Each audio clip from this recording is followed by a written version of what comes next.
کرتا رہا۔ ایک حدیث بھی یاد آ گئی، آپ نے فرمایا پچھلی امتوں میں ایک شخص تھا، اس کو اللہ کے سامنے پیش کیا گیا تو اللہ نے اس سے پوچھا تیرے پاس کوئی نیکی ہے آج مجھے دکھانے کے لیے؟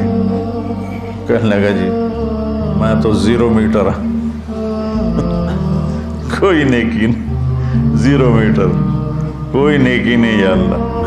تو اللہ تعالیٰ فرمائیں گے اچھا تو سوچ کوئی تم نے کوئی خیر کا کام کبھی کیا ہو؟ وہ کہے گا کیتا ہی کوئی نہیں تو دساں کی یا اللہ، بس ایمان دا بول ہے میرے کو اور کچھ بھی نہیں۔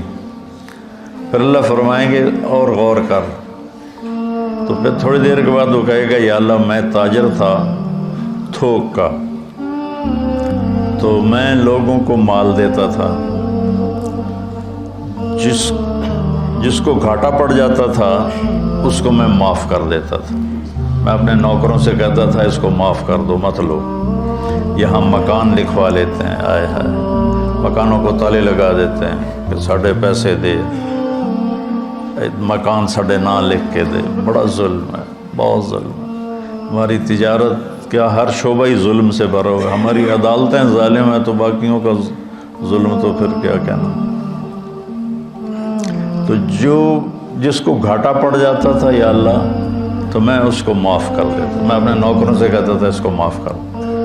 اور جو دینے میں ٹال مٹول کرتا تھا، جیسے ہمارے سارے بازار کا ماحول ہے، پیسے پڑے ہوتے ہیں کہتے ہیں اللہ دی قسم ہے کوئی نہیں، اگلے ہفتے آوے جی، اتنا بڑا جھوٹ بولتے ہیں اور اس پر قسم اٹھا۔ بیوقوف کم از کم قسم تو نہ اٹھا، جھوٹ بول رہا ہے قسم تو نہ اٹھا، لیکن وہ 2 گناہ کرتے ہیں، ایک جھوٹ بولتے ہیں ایک جھوٹی قسم اٹھاتے ہیں، 2 کبیرہ گناہ ہو گئے۔ الا وقول الزور، میرے نبی فرمایا کہ تمہیں بڑے گناہ بتاؤں؟ الا اخبرکم باکبر الکبائر، کبیرہ گناہوں کے بھی کبیرہ گناہ بتاؤں؟ الاشراک باللہ، شرک کرنا، حقوق الوالدین، والدین کو رول کے رکھ دینا، روند کے رکھ دینا، ذلیل کر دینا، قتل النفس، بے گناہ کسی کو قتل کرنا، اور آپ ایسے ٹیک لگا کے بیٹھے ہوئے یہ بات کر رہے تھے، پھر ایک دم آپ ایسے سیدھے ہوئے کہا الا وقول الزور، اور جھوٹا بول اور جھوٹا بول اور جھوٹا بول اور جھوٹا بول۔ اس کو اتنا دہرایا کہ ابو بکر رضی اللہ تعالیٰ عنہ فرماتے ہیں کہ میرے دل میں آیا کہ اب اللہ کرے خاموش ہو جائیں، اتنا اس کو دہرایا، جھوٹا بول جھوٹا بول جھوٹا بول۔ اور سارے 8 بازار کیا، ریڑھی والے کیا، جھوٹ ہی جھوٹ ہے، جھوٹ ہی جھوٹ ہے، جھوٹ ہی جھوٹ ہے۔ تو وہ کہنے لگا یا اللہ جو تو دے نہیں سکتا تھا اس کو معاف کر دیتا تھا، جو دے سکتا تھا ٹال مٹول کرتا تھا، مجھے پتہ ہے دے سکتا نہیں دیندا پیا، تو میں اپنے نوکروں سے کہتا تھا جھگڑا نہیں کرنا، جب دے دے ٹھیک ہے، جب دے دے ٹھیک ہے، جھگڑا نہیں کرنا، باقی میرے کو کوئی شے کوئی نہیں، نماز نہیں، روزہ نہیں، حج کوئی نہیں، زکوٰۃ کوئی نہیں، ذکر کوئی نہیں، تلاوت کوئی نہیں، تہجد کوئی نہیں، کوئی شے کوئی نہیں، کہ یہ ایک گل ہے۔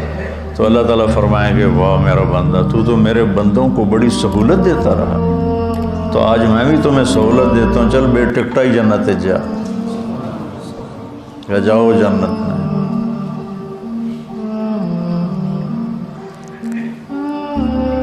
تو اللہ کو تو پرواہ نہیں نا، اللہ اثر سے پاک ذات ہے، لہذا وہ فوری معاف کر دیتا ہے۔ میرے اوپر اثر ہوتا ہے تو میں دیر لگاتا ہوں۔